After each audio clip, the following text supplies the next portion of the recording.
bon appétit la jeunesse. Ah, merci beaucoup. Je m'appelle Laurent, je suis un youtubeur. C'est vrai? Oui, je fais des petits reportages vidéo pour savoir ce qu'ils pensent les jeunes. Vous êtes jeune? Ah bah oui. Alors vous faites partie de mon public. Parce que moi, il y a quelque chose qui m'a énormément touché, c'est Naël. Ouais. Le petit jeune qui est parti. Vous savez, le matin, quand il s'est réveillé, jamais il aurait pu penser que le soir, il ne rentrait pas à la maison. Et si vous voulez, la mort, elle vient frapper et on ne sait pas quand. Même parmi les jeunes, malheureusement, on est d'accord. Alors ma grande question, est-ce qu'il y a quelque chose après la mort? Est-ce que vous y avez déjà pensé? Oui, comme tout le monde, je pense, comme tout être humain. Vous avez déjà pensé à la mort? Oui, oui, bien sûr. Vous avez déjà eu des idées suicidaires? Ah non. Ah bon, quand même. Non, mais les interrogations de ce qui se passe après. Alors, à votre avis? Et vous? Peut-être.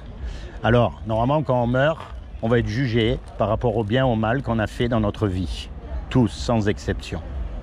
Donc, la grande question à se poser, c'est de savoir comment est-ce qu'on sait si on fait du bien ou si on fait du mal. Parce que chacun a sa règle, mais s'il y a un jugement, il doit y avoir une règle commune, la même pour tout le monde, on est d'accord? Oui, bien sûr. Eh bien, cette règle-là, ce sont les 10 commandements. Vous connaissez les 10 commandements? Je connais les 11 commandements de Michael Youn, mais... Pas les 10. Pas les 10. Alors, on va voir comment vous allez faire. On va voir si vous êtes quelqu'un de bien ou pas. D'accord? Et attention, je ne vous juge pas parce que moi, j'ai lamentablement échoué au test. Et en plus, comme je suis plus âgé que vous, j'ai dû encore plus tomber que vous. Il y a un commandement, il dit, tu ne mentiras pas. Est-ce que vous avez déjà menti? Ah bah oui, comme tout le monde, je pense. Comment on appelle quelqu'un qui a menti? Un menteur. Un menteur. Un commandement, il dit, tu ne voleras pas. Est-ce que vous avez déjà pris quelque chose qui n'est pas à vous, peu importe la valeur? Oui, bien sûr. Comment on appelle quelqu'un qui fait ça? Un voleur. Un voleur. Ah, t'as jamais pris une pomme sur une étale quand tu passes? Eh, vous venez d'admettre que vous êtes une menteuse. Croyez pas qu'on va vous croire. Hein. Il y a un commandement, il dit, tu honoreras toujours tes parents. Est-ce que vous pensez avoir toujours honoré vos parents? Oui. Attention, il y a un piège. Est-ce que vous leur avez toujours obéi? Réfléchissez pas trop longtemps. Voyez... Je suis pas d'accord quand même. Je suis pas d'accord parce que pendant une enfance, quand on fait un caprice, pour moi c'est une incidence, ça n'a pas de valeur. Mais après, par contre, quand on prend conscience des choses, non, moi et quand vous étiez adolescent, vous avez toujours obéi à vos parents? Parce que adolescent, c'est pas la conscience. Au collège. Vous savez, je vais vous dire une chose. Vous savez pourquoi elle est belle, cette loi? Déjà, parce qu'elle nous montre qu'on n'a pas le droit de se juger les uns les autres. On est tous pareils. Qui c'est qui a jamais menti? Vous voyez que le pape, le rabbin, l'imam, ils n'ont jamais menti? Qui c'est qui a jamais pris quelque chose qui n'est pas à lui ou qui n'a jamais désobéi à ses parents? Voyez, il y a un commandement, il dit, tu mettras Dieu en premier dans ton cœur chaque jour de ta vie. Est-ce que vous avez fait ça? Bien sûr que non. Eh bien oui, non mais voilà, tous. Il n'y a pas un homme qui pourra aller devant Dieu et dire, moi j'ai tout fait de bien, je mérite d'aller au paradis. On est tous pareils. Il y a même marqué qu'on est tous conçus dans le péché. Déjà depuis le ventre de notre mère, on n'était pas bon. Vous avez remarqué un petit bébé? Quand il veut quelque chose et qu'il l'a pas, vous avez remarqué dans quel état il se met? Hein? Ben ça c'est la convoitise. C'est pas vrai? C'est la convoitise, c'est pas bon. Donc si on est jugé par rapport à cette loi-là, que l'on a transgressée, on sera déclaré coupable ou innocent? Coupable. On sera déclaré coupable. Et si on est déclaré coupable, c'est le paradis ou l'enfer? C'est l'enfer. C'est l'enfer. Et ça c'est terrible. Non mais c'est terrible parce que c'est ce qu'on mérite tous. Et l'enfer, c'est pas la caricature qu'on en a fait, c'est un endroit terrible où il y a des regrets éternels, des vers qui ne meurent jamais, des flammes qui ne s'éteignent jamais. C'est la folie. Et ça, c'est notre destinée si on fait rien. À tous. Et ça, c'est la mauvaise nouvelle. C'est le diagnostic. C'est ce qui nous rend malades. Mais heureusement qu'il y a une bonne nouvelle dans l'histoire. C'est que c'est Dieu qui nous a créés. Vous croyez en Dieu? Pas du tout. D'accord, et vous? Est-ce que vous pouvez me prouver que Dieu n'existe pas? Je l'ai jamais vu. Non, juste me prouver que Dieu n'existe pas. Parce que moi, je peux vous prouver que Dieu existe. Et c'est très facile, vous allez voir. Par contre, il ne faut pas tomber dans le piège de la religion. Parce que la religion, ce sont des hommes qui se sont autoproclamés représentants de Dieu sur terre pour dominer sur les autres hommes. Quelle que soit la religion, il n'y en a pas une qui est mieux que l'autre, on est d'accord? Et c'est ça un peu. À porter sur ça, mais moi c'est quelque chose que vous avez un téléphone. Ouais, moi c'est pareil. Hein. La religion, il n'y a pas plus hypocrite. Vous avez un téléphone, quelque chose là à portée de la main. N'inquiétez pas, je cours pas vite. Regardez bien ce téléphone. Quelle est la preuve qu'il y a quelqu'un qui a fabriqué ce téléphone? C'est le téléphone lui-même. Puisqu'il y a un téléphone, vous savez pertinemment qu'il y a quelqu'un qui a fabriqué le téléphone. Maintenant, comment il a fait, le temps qu'il a mis, les années qu'ils ont mis, les ouvriers qu'ils ont employés, ça c'est un autre sujet. Mais puisqu'il y a un téléphone, vous savez qu'il y a une intelligence derrière ce téléphone. C'est la logique même. Ben, regardez autour de vous. Puisqu'il y a une création, et en plus que ça marche comme une horloge, il y a forcément une intelligence derrière tout ça. Et ça c'est l'être humain, c'est pas pareil. C'est pas l'être humain qui a inventé la mer, qui a inventé les étoiles, qui a inventé la nature, vous voyez? Il y a forcément une intelligence. En plus, tout marche vraiment comme une horloge. Et la preuve, c'est que l'homme, justement, il détruit tout parce qu'il ne suit pas les lois qu'il faut suivre, en fait. Vous voyez? Eh bien, c'est ce créateur-là qui est Dieu. C'est lui qui a tout créé et qui a créé l'homme. Et un créateur, ça aime en général sa création. Oui, un musicien. Si on suit cette logique, qui a créé Dieu alors? Voilà, mais Dieu, justement, il est éternel. Ça veut dire qu'il n'a ni début, ni fin. S'il a tout créé, il a aussi créé le temps. Donc il est en dehors du temps. L'espace-temps, il est bien fini, il est bien délimité. Et pour nous, ça nous paraît impensable de vivre en dehors de l'espace-temps. Et pourtant, quand on meurt, on va justement dans cet endroit où il n'y a plus le temps. C'est-à-dire, c'est le seul endroit que l'on ne peut pas avoir sur la Terre. C'est le présent parfait. Le présent parfait, c'est impossible à atteindre sur la Terre. Ce que j'ai dit là, c'est déjà dans le passé. Ce que j'ai pas dit, c'est dans le futur. Mais vraiment, le présent, on n'arrive pas à l'attraper. Vous voyez, eh ben, c'est là où on va. C'est pour ça qu'on dit la punition éternelle, l'enfer pour l'éternité. Parce qu'il n'y a pas de retour, il n'y a rien du tout. Alors que sur Terre, quelle que soit la galère où on est, ça s'arrête.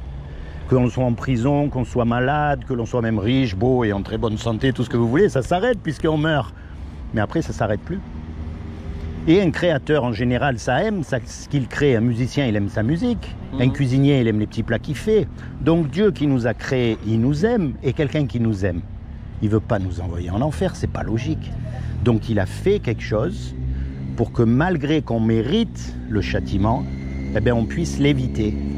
Eh bien, ce qu'il a fait, c'est que comme il a trouvé personne, pas un homme de parfait sur la terre, eh bien, il est venu lui-même et il s'est habillé avec un corps. Il a pris une forme humaine qui est Jésus. Et il a dit, quiconque croit. Il n'a pas dit de faire, hein. Il n'a pas dit de rentrer dans les ordres, de devenir un moine. Tout ça, c'est la religion. Il n'a pas dit ça. Il a dit, quiconque croit que Jésus est le Fils de Dieu et qu'il est ressuscité des morts, il aura la vie éternelle à mes côtés. Quand Jésus il est mort à la croix, lui qui est Dieu sur terre par définition, il est parfait, eh bien en fait il est mort à votre place, à ma place. Vous conduisez la voiture. Imaginez, vous grillez un stop. Vis-à-vis de la loi, vous êtes condamnable. Vous avez une amende, on est d'accord? Bon, et puis maintenant, imaginez que c'est moi qui paye votre amende. Vis-à-vis de la loi, vous êtes justifié. Le juge, il dit, ok, l'amende, elle a été payée. Vous êtes libéré, monsieur. Vous ne devez plus rien à la justice. Eh bien, c'est exactement ce que Jésus a fait pour nous à la croix. Il a payé pour nous pour que l'on soit libre de la condamnation que l'on mérite. Et tout ce que vous avez à faire, c'est pas à rentrer dans une religion, surtout pas.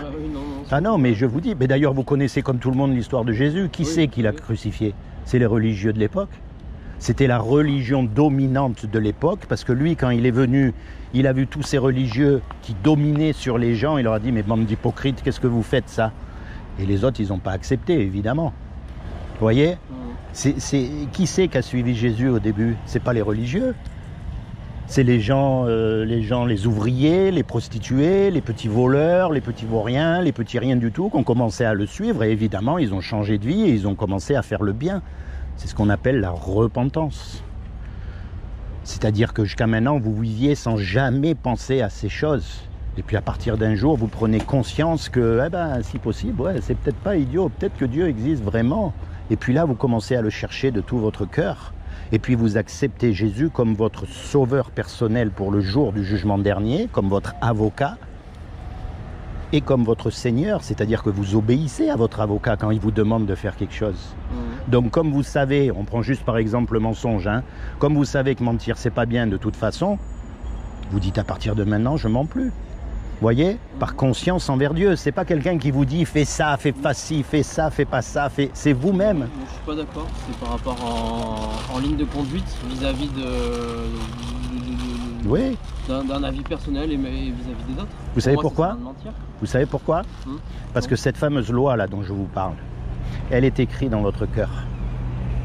Et vous savez pertinemment qu'il y a mieux à faire que mentir. Donc de vous-même... Pour moi, c'est des valeurs qui me sont personnelles. Après, eh bien oui, parce qu'elles sont inscrites dans votre cœur. Vous voyez, Dieu est tellement juste qu'il a donné à tout le monde la même chance. Personne ne pourra dire « Ah mais moi je croyais que c'était bien de mentir ». Même s'il ne croit pas en Dieu. Même quelqu'un qui ne croit pas en Dieu. Il ne pourra pas dire « Ah mais moi je croyais que c'était bien de mentir ». Il ne pourra pas. Parce que vous savez pertinemment que par rapport à vos valeurs, il y a mieux à faire, voyez? Mais le plus important, le message que je veux vous faire passer, c'est que on va mourir. On ne sait pas quand on meurt. Et on ne sait pas ce qu'il y a après. Enfin, certains savent, mais disons que la généralité ne savent pas. Donc s'il y avait vraiment tout ça, est-ce que ça vaut pas la peine de chercher un petit peu? De soi-même, hein? Pas quelqu'un qui vous force. Pas quelqu'un qui vous... voyez, c'est comme si là, aujourd'hui, je vous montre une porte et je vous dis, voilà, il y a une porte, c'est à vous de l'ouvrir ou pas. Prenez pas pour argent comptant ce que je vous ai dit. Ce que je veux éveiller en vous, c'est la curiosité. Est-ce que tout ça, ça a un sens? Est-ce que la société dans laquelle on vit, elle a un sens? Est-ce qu'il n'y a pas autre chose? Est-ce que... voyez, c'est... Moi, je veux que vous cherchiez. Parce que je veux que vous alliez au paradis. Et je sais pertinemment que c'est vrai. Vous savez, beaucoup de gens se moquent de la Bible. En général, ils ne l'ont pas lue, ils ne la connaissent pas, mais c'est pas grave. Comment est-ce qu'on peut se fier à la Bible et pas à un livre religieux? Parce que la Bible, contrairement à ce qu'on croit, c'est un livre historique. Aujourd'hui, grâce à l'archéologie qui est une science, on peut démontrer que il y a des lieux qui ont vraiment existé, des personnages, des batailles, que ça a vraiment existé. Alors c'est vrai, on ne peut pas tout prouver. Mais dans tout ce qu'on a déjà prouvé, on n'a pas trouvé d'erreur. Donc on peut raisonnablement penser que le reste est vrai aussi. Le jour où on trouvera une erreur, le château de cartes il s'écroule, on est d'accord. Et puis un truc très important, c'est ce qu'on appelle les prophéties accomplies. Parce que c'est facile de faire des prophéties.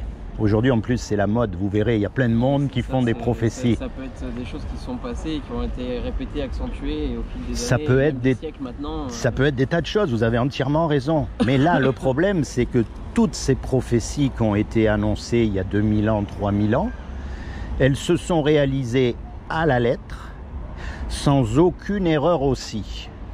Ce qui nous laisse raisonnablement penser, toujours avec raison, pas une foi aveugle, avec raison que le reste va se réaliser aussi. Vous voyez, si un jour il y a une prophétie qui ne se réalise pas, ça efface tout. Et c'est comme ça qu'on arrive à penser, à croire que ce qu'il y a écrit pour la fin, ça va vraiment se passer.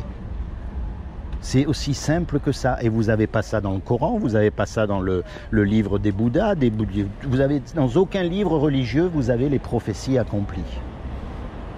Alors moi, je vous encourage encore une fois tous les deux. On ne sait pas quand on part. On ne sait pas. Et il y a une chance sur deux, sur ce que je vous ai dit, ce soit vrai ou pas. Soit c'est faux et ma foi, vous aurez passé 5 minutes à parler d'autre chose que ce que tout le monde parle d'habitude, on est d'accord? Soit c'est vrai et vous risquez de perdre gros. Et moi, c'est ça que je veux pas. Parce que je vous aime tellement que je veux que vous alliez au paradis. Voyez? Vous maîtrisez l'anglais? Un petit peu. Un jour, faites des recherches quand vous n'avez rien à faire sur les dernières paroles des gens célèbres avant de mourir. Il y a des croyants et il y a des non-croyants. C'est les dernières paroles, c'est sur leur lit de mort. Et vous allez être époustouflés, comme on dit. Parce qu'imaginez, par exemple, aujourd'hui, je vous demande de choisir, là où on est, là, entre un verre d'eau et 1 million d'euros. Vous allez prendre le 1 million d'euros, évidemment. Mais on change le décor. Vous êtes au milieu du désert, perdu, sans boussole, sans gourde d'eau. Et je vous offre un verre d'eau ou 1 million d'euros. Vous n'allez même pas regarder au 1 million d'euros, vous allez prendre le verre d'eau. Oui. Alors c'est exactement pareil. Aujourd'hui, on vit, on est en bonne santé, plus ou moins heureux, on a la famille, on a un travail, on est tranquille, mais un jour on sera sur notre lit de mort. Et ce jour-là, on pensera à rien d'autre. À rien d'autre que où est-ce que je vais? Voyez? Alors, en souvenir, je vais quand même vous laisser un petit papier parce que vous savez que les paroles, elles rentrent dans une oreille et elles sortent d'une autre. Hein? Alors que les écrits ils restent. Tenez, ça s'appelle le saut. Et ça, c'est ma dernière question. Est-ce que vous sauteriez d'un avion sans parachute? Oui, non, mais... Et je vais vous dire, pourtant, un jour, que vous le vouliez ou non, vous allez sauter dans la mort. Est-ce qu'il n'y aurait pas un parachute pour sauter dans la mort? Et est-ce que ce parachute, ça ne serait pas Jésus qui peut vous garantir dès maintenant votre destination éternelle? Mais attention encore une fois, et après je vous laisse. Vous avez remarqué, aujourd'hui tout le monde connaît Jésus. Les catholiques, les mormons, les témoins de Jéhovah, les protestants, les musulmans, tout le monde connaît Jésus. Mais il y a un problème, parce que quand vous regardez la société autour de nous, où est l'enseignement de Jésus? De s'aimer les uns les autres, de se respecter, de toutes ces... Il n'y a pas. Moi je vous parle du vrai Jésus, du Jésus de la Bible, que vous pouvez découvrir seulement en vous appliquant à étudier la Bible. Alors dans ce petit livret, vous avez une introduction. Pourquoi croire? Pourquoi pas croire? Au milieu, vous avez un des livres de la Bible, qui est le livre de Jean. Et à la fin, des petits conseils pour que vous, tout seul dans votre coin, vous commencez à marcher avec Dieu. La balle est en votre camp. C'est comment votre prénom? Johan. Johan, et vous? Sarah. Sarah et Johan. Je prie le Seigneur vraiment qu'il vous bénisse à tous les deux, qu'il vous accorde le désir de votre cœur, qui vous permette d'être détournés à tout jamais du péché, et plus que tout, qui vous permette de rentrer dans votre destinée éternelle. Vous savez que c'est une grande dame, Sarah, dans la Bible. Vous l'avez jamais lu? Vous allez être surprise. Sarah, c'est pas rien. C'est vraiment une grande dame dans la Bible. Mais vous la découvrirez quand vous lirez la Bible. Soyez bénis tous les deux. Merci de m'avoir écouté. Bonne journée, au revoir. Merci, au revoir.